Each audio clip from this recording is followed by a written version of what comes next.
Vamos a hablar hoy de evaluación endoscópica de la deglución, o la sigla que es PIS. Mi nombre es Daniela Borges, yo soy médica de la Universidad TES, soy otorrinolaringóloga de la Universidad de Antioquia, y Catherine Zúñiga, ella es la fonoaudióloga, fonoaudióloga de la Universidad Santiago de Cali, tiene diplomado en disfagia y neurodesarrollo de la Universidad TES, y además hizo un entrenamiento en PIS con el GIFRU en Brasil. Entonces, la disfagia orofaringea tiene una elevada prevalencia de urinar, un enorme impacto en la calidad funcional, la salud y la calidad de vida de los pacientes que la padecen. Es importante hablar de ella porque cuando hablamos de la población general, va teniendo una prevalencia que es bastante elevada, que hay más o menos del 10 al 20%, y que cuando aumentamos en edades mayores de 65 años, esta prevalencia asciende hasta un 30-40% de los pacientes. Y 100% de los pacientes que tienen cáncer de cabeza y cuello van a padecer disfagia. Entonces, ¿qué es el PIS o evaluación endoscópica de la deglución? Entonces, el PIS es un acrónimo de Fiber Optic Endoscopic Evaluation of Quality. Y lo que vamos a hacer en este es una visualización directa y dinámica del tránsito orofaringeo, que a la vez nos está hablando de una anatomía detallada de toda la parte de la deglución y de una manera indirecta de toda la fisiología de la deglución como tal. Y de una manera indirecta nos va a hablar entonces del tránsito faringoesofágico durante la deglución. Entonces, el FINS es algo que no es algo nuevo, fue escrito por primera vez por la doctora Susan Radwood en 1988, pero es un examen que a través del tiempo ha ido ganando importancia y que hoy en día es considerado gold estándar en el diagnóstico de disfagia orofaringea, al igual que lo es la cinedeglución, además de que estos dos exámenes pues no son exámenes que son excluyentes, son exámenes que son complementarios. Entonces, ¿a quién deberíamos ordenarle una evaluación endoscópica de la deglución? En cualquier paciente que tenga una sospecha de disfagia orofaringea, es decir, cualquier paciente que consulte por síntomas de disfagia, como que se está atragantando con la comida, pacientes que tienen neumonía con sospecha de orofaspiración, o pacientes que no tienen síntomas de disfagia, pero que hayan sido pacientes extubados, pacientes que tengan tumores de cabeza y cuello, pacientes con enfermedades neurológicas y neurodegenerativas, todos los pacientes traqueostomizados y cualquier paciente que tenga un diagnóstico de parálisis de cuerdas vocales, sea unilateral o bilateral, debería tener una evaluación endoscópica de la deglución, porque son pacientes que a pesar de no tener síntomas, pues tienen riesgos de estar haciendo aspiraciones silentes. Entonces, cuando hacemos una evaluación de la deglución, lo que estamos verificando es cómo funciona la deglución normal. Y con el PIS, lo que vamos a mirar, aunque en la fase oral no vamos a hacer una evaluación directa que estamos viendo pues en el alimento en la cavidad oral, sí vamos a ver unos signos indirectos y vamos a estar evaluando toda esta durante la realización del examen. Vamos a ver cómo se da, si hay un derrame prematuro del alimento, no es capaz de sostenerlo en la boca, si por ejemplo cómo se dan los movimientos de la base de la lengua, cuándo empieza la deglución, si hay derrame post-deglución. Adicionalmente, que no oigamos, siempre vamos a realizar el examen, tanto yo como Torrino, como Catherine, que es fonoaudióloga con especialización en deglución, y que todo el tiempo estará evaluando la fase oral durante la realización del examen. Posteriormente, con el examen, pues vamos a evaluar toda la parte de la fase faríngea, que es si la vamos a ver directamente, en qué momento empieza la deglución, si quedan residuos en valléculas, en los piriformes, en pared faríngea posterior, si tiene degluciones adicionales, si necesita alguna intervención. Y definitivamente, si estamos pensando que la disfagia es esofágica, pues el PIS no es el examen ideal. Si estamos pensando que es una disfagia esofágica, deberíamos pedir una cinedeglución. Indirectamente está escrito que podrían verse signos como el reflujo, pero no es el examen ideal para esto y no deberíamos pedirlo tratando de diagnosticar un reflujo. Entonces, ¿qué vamos a ver cuando hacemos la evaluación endoscópica de la deglución? Y estos tres pasos son los que ustedes van a encontrar cuando vean un informe de los PIS de nosotras. Lo primero va a ser una anatomía detallada, que es lo que hacemos cuando realizamos una nasolaringoscopia. Vamos a ver cuáles son las secreciones en reposo, cómo están en valléculas, en senos piriformes, en paredes posteriores, cómo es el movimiento de las diferentes estructuras, toda la parte de motilidad, por ejemplo, en cuerdas vocales, que es tan importante, y adicional a esto, una evaluación de toda la sensibilidad del tracto aerodigestivo. Después de esta anatomía detallada y de hacer la nasolaringoscopia, entonces vamos a evaluar la deglución con las diferentes texturas, que es el test de viscosidad, donde vamos a evaluar consistencia de yogur, consistencia líquida, la más espesa, que es la compota o mal llamada supraglótica, los sólidos, y por último, cuando hacemos estas degluciones, que además están distribuidas en diferentes volúmenes, como ya está estandarizado, vamos a adicionar a esto, hacer intervenciones en el momento que estamos haciendo la realización del PIS para mejorar esta disfagia y para que la terapia de fonoaudiología sea una terapia que sea guiada propiamente a las necesidades de cada uno de los pacientes que estamos evaluando. Entonces, cuando comparamos una cinedeglución y una evaluación endoscópica de la deglución, entonces, en la cinedeglución siempre vamos a ver una imagen que es en un corte sagital y que no nos va a dar nunca una imagen tridimensional que pues está representada en 2D cuando vemos la nasolaringoscopia, pero que en la naso pues vamos a ver todas las estructuras, la sensibilidad y el movimiento de estas diferentes estructuras. Por ejemplo, en la cinedeglución, pues esta sería la imagen que obtendríamos de la nasofaringe, mientras que cuando lo hacemos en la evaluación endoscópica, pues vamos a ver cómo es el movimiento del paladar, acá vamos a ver las trompas, cómo es el movimiento de la trompa, cómo está la pared faringea posterior, si hay alguna alteración en esta pared de la nasofaringe, cómo se da el sello del paladar, porque podría haber, por ejemplo, también reflujo nasal por una insuficiencia velofaringea, que son cosas que no vamos a evaluar en la cinedeglución. En la parte de orofaringe, pues esta sería la imagen que veríamos en la cinedeglución, mientras que en la evaluación endoscópica, pues vamos a ver una anatomía completa. Acá está pues las valléculas, la base de la lengua, todas las paredes faringeas, los constrictores, y en la parte de hipofaringe y laringe, pues sí que mayor utilidad va a tener la evaluación endoscópica, que nos va a permitir evaluar esa sensibilidad de estas diferentes estructuras como aritenoides, bandadas vesiculares, cuerdas vocales, y cómo es la motilidad de esta asociada a una presencia de una paresia o pues una inmovilidad cordal o una disminución de la movilidad.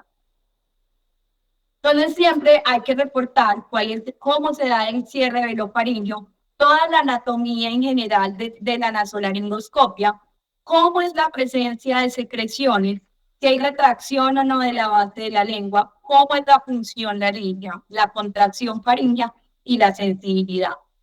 Entonces, cuando hablamos del reporte de las secreciones, siempre lo vamos a evaluar con la escala de Yale, que es pues similar en ambos, tanto en valléculas como en senos piriformes. Y es que estamos hablando que es un grado 1, como vemos acá en esta imagen, donde no hay residuos, donde no hay ninguna secreción. Un grado 2, cuando hay una cobertura, que es un recubrimiento de la mucosa, o también llamado trazas o restos escasos, que nos hablan más o menos de unos restos del 1 al 5%. Un grado 3 cuando es leve y el ligamento epiglótico todavía es visible y ocupa más o menos un 5 a un 25% de las valléculas. Un grado 4 es moderado, que ya el ligamento está completamente cubierto, y un grado 5 es cuando se cubre mucho más del 50% y la vallécula está llena hasta el borde de la epiglotis. En los senos piriformes, entonces, igual vamos a utilizar la escala de Yale para diferenciar los diferentes niveles de encharcamiento o de retención de secreciones. Ninguno es sin residuos. Grado 2 es trazas o leve. Grado 3 es leve, que es un cuarto de los senos piriformes, grado 4 es hasta la mitad de los senos piriformes, y grado 5 es que está lleno y cubre el aritenotídeo. Adicional a esto, con las secreciones, entonces, siempre debemos utilizar la escala de Paz. Entonces, va a ser un grado 1 cuando no hay ni penetración ni aspiración, es decir, el material en ningún momento ingresa a la vía aérea. Y va a haber penetración cuando estamos hablando desde un grado 2 hasta un grado 5. Un grado 2 es que ingresa a la vía respiratoria, pero está por encima del nivel de las cuerdas vocales y además es expulsado en el momento en que entra en contacto. Un grado 3 es que permanece por encima de las cuerdas, pero el paciente no hace esfuerzo por expulsarlo de las vías respiratorias. Un grado 5 es que ya entra en contacto con las cuerdas, pero, o sea, hasta el borde superior, no sobrepasa las cuerdas vocales y lo expulsa. Un grado 5 es igual, pero no lo expulsa. Un grado 6, 7 u 8 ya es cuando hay aspiración, es decir, el material que se está probando sobrepasa las cuerdas vocales. En el grado 6 se expulsa por fuera, es capaz de expulsarlo con todo o con algún esfuerzo. El grado 7 es que el paciente sí presenta un esfuerzo, pero no es capaz de expulsarlo a pesar de que se esfuerce. Y el grado 8 es que el paciente no siente nada, ni siquiera intenta expulsarlo. Y ahí es cuando estamos hablando de las aspiraciones silentes. Entonces, esto es una tabla para mostrarles algunas diferencias y algunas ventajas de la tineglución o del PIS cuando los comparamos. Entonces, cuando comparamos en penetración-aspiración, ambos exámenes funcionan y tienen una sensibilidad y especificidad que es similar, pero cuando estamos evaluando de la parte de retención de secreciones, definitivamente el PIS es una mejor opción y cuando tenemos retención de secreciones, pues nos está hablando de que hay un riesgo de penetración o aspiración que se da posterior a la deglución y por eso es algo que es importante tener en cuenta. Cuando adicional tenemos alguna alteración a nivel naringo como disfonía o si hay odinofagia o alguna sospecha de lesiones estructurales, pues será mucho mejor para la evaluación endoscópica de la deglución. En pacientes con enfermedad neurológica, ambos exámenes sirven, en los traqueostomizados también, pero el FIS tiene la ventaja pues, de que no hay que administrar contraste y tampoco tiene exposición a radiación, mientras que en la cinedeglución pues siempre habrá exposición a contraste y a radiación. Al no tener entonces exposición a radiación, tiene la ventaja que también se puede usar como seguimiento en los pacientes que ya han recibido la terapia y que queremos saber cómo es el manejo posterior, si hay buena evolución o, por ejemplo, si hay restricción en la vía oral, si se puede ir avanzando el paciente con los diferentes manejos que haya recibido. Entonces, esto es una revisión sistemática que fue publicada en Laryngoscope en el 2016. Revisaron 52 revisiones, de las cuales 6 eran metaanálisis, y lo que encontraron era que el PIS era más sensible para penetración y residuos, ambos eran sensibles para derrames prematuros y que las especificidades en ambos eran similares. Las contraindicaciones para la realización del PIS entonces son algo que son muy pocas. Necesitamos que el paciente no tenga un nivel de agitación porque necesitamos que haya colaboración del paciente. Paciente que tenga pues una epistaxis activa o que tenga un trauma reciente tampoco es un buen candidato para la realización del PIS. Y sí se puede realizar en niños y está descrito desde niños muy pequeños, pero en el caso de nosotros lo realizaremos en niños a partir de los 8 años porque el equipo que tenemos pues es como la edad en que podemos utilizarlos. Para niños menores se necesitaría pues un equipo más delgado, especializado, que no contamos con él en este momento. En cuanto a la seguridad de la evaluación, es un examen que es muy seguro. Reportan que los efectos adversos son menores al 1%, y dentro de los efectos pues, más comunes que vamos a encontrar son la epistaxis, que haya una respuesta vasovagal o un laringoespasmo.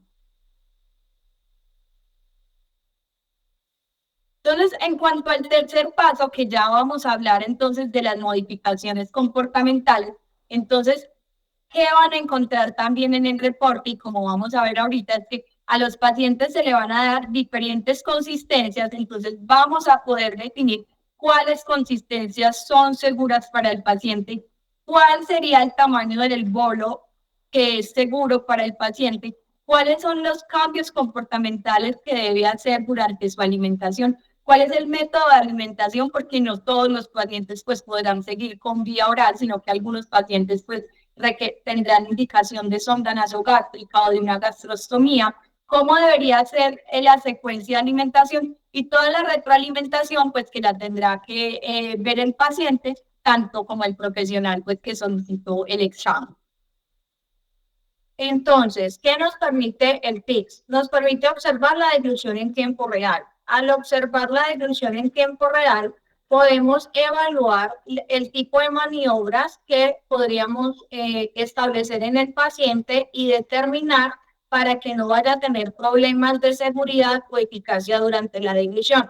Al probar las diferentes consistencias de alimentación, también en tiempo real, en caso de que el paciente llegue a presentar una aspiración o una penetración, se podrían hacer diferentes maniobras como cambios posturales o modificaciones en la alimentación de viscosidad, o también se podrían hacer cambios en cuanto al número de degluciones que podría hacer el paciente. La ventaja del PICS sobre la videofluoroscopia es que en el PICS, si se realizan modificaciones de alimento o se realizan modificaciones en las degluciones del paciente, podríamos medir de manera real cuáles maniobras el paciente podría implementar de manera transitoria para que no pierda la seguridad o la eficacia en la deglución. Con la seguridad me refiero a que el paciente no vaya a tener signos de penetración o aspiración, y con respecto a la eficacia de la deglución es que el tránsito del bolo alimenticio se logre de manera perfecta. Dentro del plan de tratamiento y en los resultados del PIS que vamos a entregar en el informe, van a aparecer durante la evaluación qué consistencia es segura para el paciente, qué modificaciones se van a hacer en las transiciones de alimentación y mediante qué maniobras logramos que el paciente tuviera eficacia y seguridad. Entonces, cuando entregamos el informe, podemos decir, por ejemplo, en caso de que el paciente haya presentado una aspiración con una de las consistencias, podemos hacer sugerencia durante el examen y probar una de las maniobras, que podría ser o una flexión de cabeza o hacer una maniobra deglutoria de múltiples degluciones y mirar si es factible o no esa maniobra que se practica, y se quedará dentro del informe que vamos a entregar para que el fonoaudiólogo que vaya a realizar el tratamiento o el procedimiento en ese paciente sepa bajo qué maniobra realmente logró tener efectivo para que el paciente lograra eficacia y seguridad durante la deglución y los resultados se vean de manera óptima y más rápida, debido a que como el examen muestra puntualmente la etapa de la deglución orofaringia, entonces se podría ser más específico durante el tratamiento y puede tener mejores resultados al final, y el paciente mejoraría como esa deglución y se disminuiría, por ejemplo, los cambios de la alimentación. Entonces, aquí vamos a ver el video, les voy a mostrar, son dos pacientes que realizamos acá en Oigamos. Al principio solo es la comparación anatómica y luego vamos a ver una prueba con las diferentes consistencias. Entonces, bueno, esta es una paciente acá está el epiglotis, lavas de lenguas, están las valléculas, no hay ninguna retención de secreciones, y cuando miramos en la aquilogenes criformes tampoco hay ninguna lesión. Mientras que esta es una paciente que viene porque tiene disfagia, pero miren que cuando evaluamos tiene una escala de Gray en reposo, o sea, ahí no se le ha administrado ninguna consistencia al paciente y ya tiene una escala de Gray de 2 en valléculas, en senos piriformes y una inmovilidad cordal izquierda. Entonces empezamos con la administración de las diferentes texturas. En esta fue la primera, que es yogur. Y miren que cuando se le pide a la paciente que lo degluta, deja unos residuos que inicialmente son grado 3 en valléculas, grado 2 en senos piriformes y también hay restos en pared faríngea posterior. La paciente tiene una fase oral que es normal, no tuvo derrame predeglutorio, también se le ven los movimientos de base de lengua y del paladar cuando está haciendo la masticación, pero a pesar de que ella traga varias veces por sí sola, que hace degluciones adicionales, no logra limpiar por completo las secreciones de valléculas, de senos piriformes y de pared faríngea, pero tiene la ventaja de que por lo menos durante el examen no presentó con la consistencia de yogur penetración y aspiración. Cuando con 5 cc vemos que pasa esto, entonces se le da nuevamente con una mayor cantidad, 10 cc y 20 cc. Posteriormente, entonces pasamos a la consistencia de líquido y adicional a eso, en la parte del yogur se le hizo maniobras de deglución forzada y de deglución repetitiva. Con el líquido, miren que ella lo traga mucho mejor, ya no hay retención de secreciones, digamos que hay trazas en valléculas que sería un grado 2, al igual que en senos piriformes, y no hay penetración. Pero cuando se le administró un volumen de 15 cc, la paciente sí presentó penetración, pero lo logra expulsar cuando tose. Aquí pasamos entonces a la consistencia de compota, que es la mal llamada supraglótica, e igualmente, nuevamente, vemos como la paciente deja una escala de Yale, grado 3 en valléculas, grado 2 en senos piriformes, residuos, y entonces en este momento Catherine le pide que haga degluciones forzadas. Se intentaron otras maniobras porque al tener, por ejemplo, la parálisis cordal con mentón lateral y no le funcionaba muy bien, las mejores maniobras que le funcionaron para lograr por completo la limpieza fueron deglución forzada y degluciones repetitivas. Y aquí pasamos a la consistencia sólida. Esa solamente se prueba libre demanda, se le pide al paciente que coma como lo que come en la casa, y nuevamente la paciente tiene residuos en valléculas, en senos piriformes, pero tampoco tiene penetración ni aspiración con la consistencia de sólidos. Entonces, en verdad, ella solo presentó penetración como tal, con la consistencia líquida, y solamente cuando se le administraba a un volumen de 15 centímetros, inclusive con volúmenes pequeños de 5 o 10 centímetros, no presenta penetración durante el examen, pero con absolutamente todas las consistencias evaluadas, ella sí presenta residuos en valléculas, en senos piriformes y en pared faríngea posterior. Entonces, y ya ahí finalizamos el examen. Entonces, les voy a mostrar cómo sería el reporte del examen.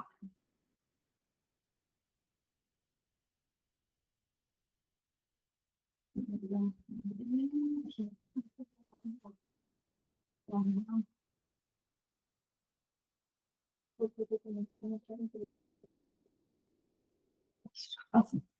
Entonces, ¿cómo está el nombre? Entonces, lo que van a ver son, ustedes van a entrar a la página de Oigamos, y en la página de Oigamos van a escoger la parte que dice resultados de exámenes. Tanto el usuario como la clave va a ser la cédula del paciente.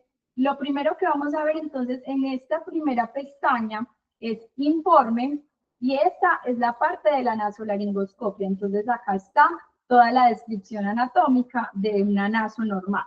Aquí a mano izquierda van a ver los diferentes videos que va a ser desde la nasolaringoscopia, y cada una de las texturas va separada. Primero yogur, líquido, compota y sólido.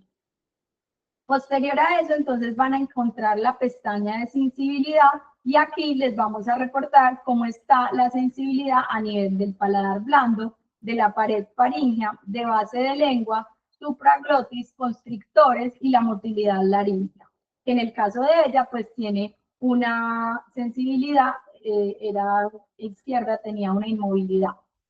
El test de viscosidad, entonces vamos a encontrarlo así. Esta es obviamente una parte que es más larga, porque van a encontrar con cada una de las consistencias cómo le fue a libre demanda, el inicio de respuesta, cómo fueron los residuos en vallécula, en seno piriforme, en pared faríngea posterior, la escala de Paz y cuáles fueron las maniobras compensatorias que se utilizaron.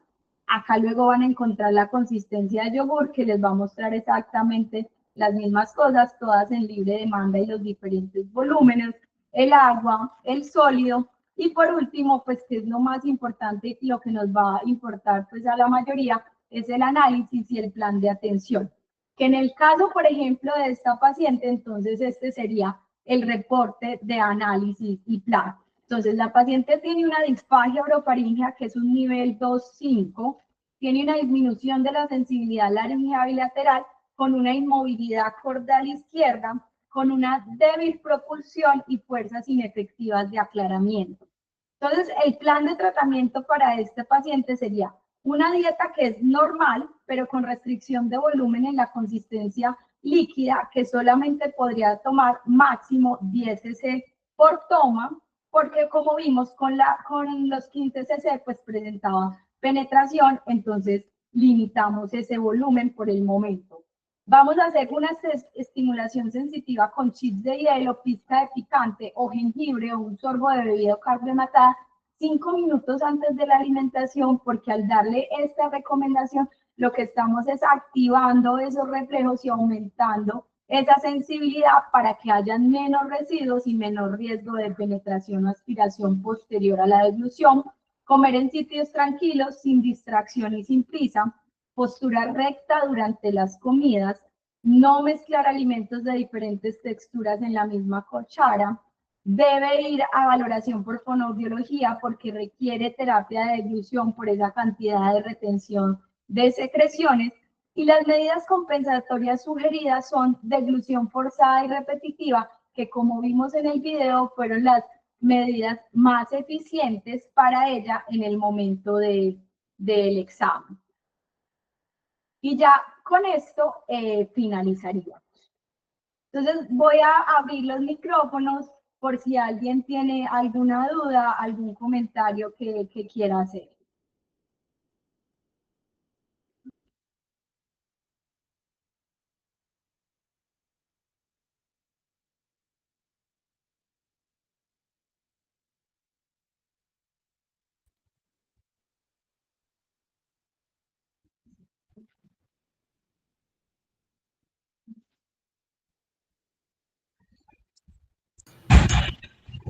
Doctora, buenas noches. Habla con el doctor Carlos Felipe Trujillo. ¿Cómo está? No les escuchamos. Espéreme un momento, yo miro acá.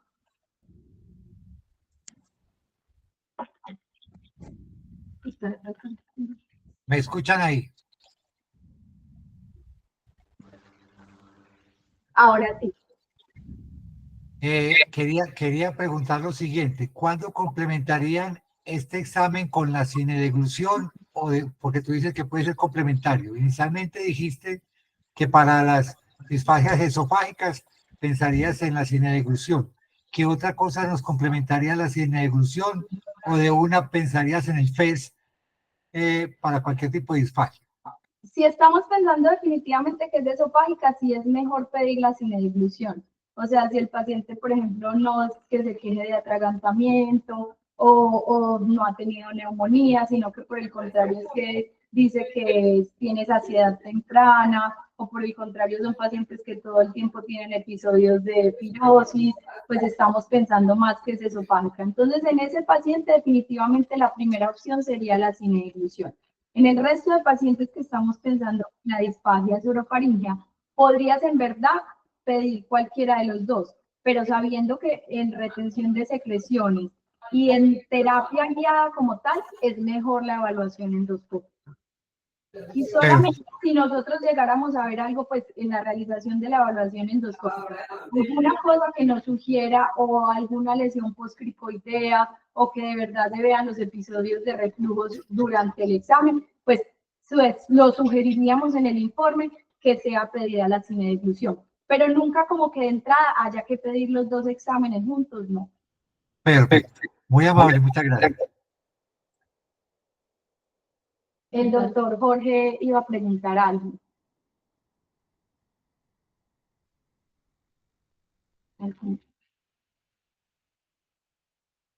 Yolanda Vargas. Hola, buenas noches. Mira, muchas gracias por la charla y bueno, por la invitación.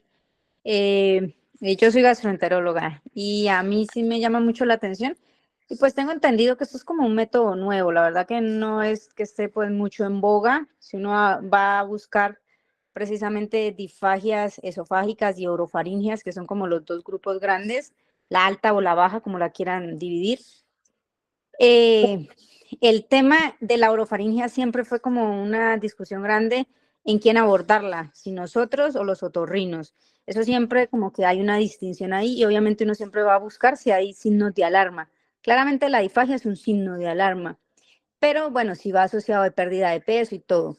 De pronto, de mi parte, nosotros siempre tratamos de tratar de evaluar, obviamente de descartar que no tengan una lesión orgánica.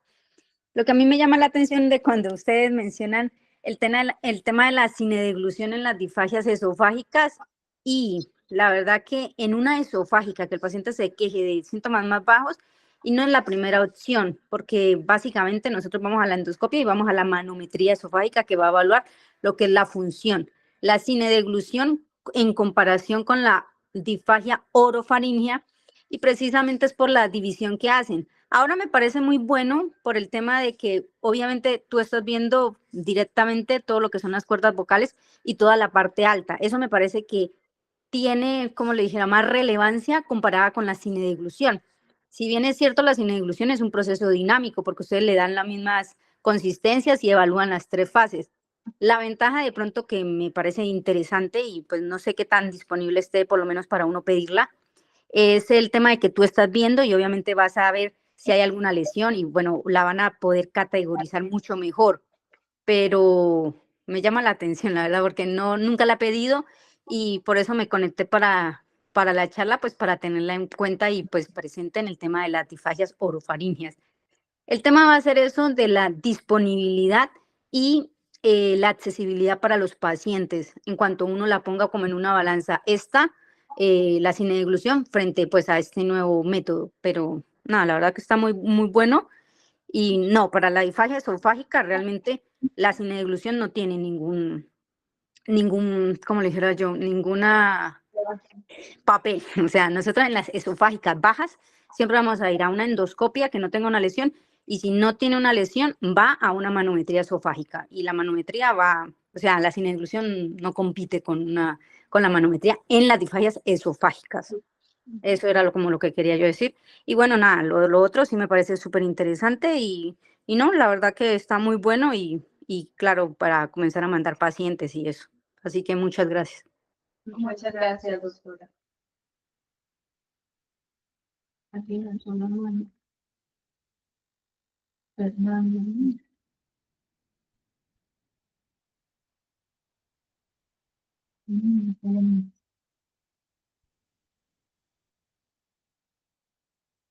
No.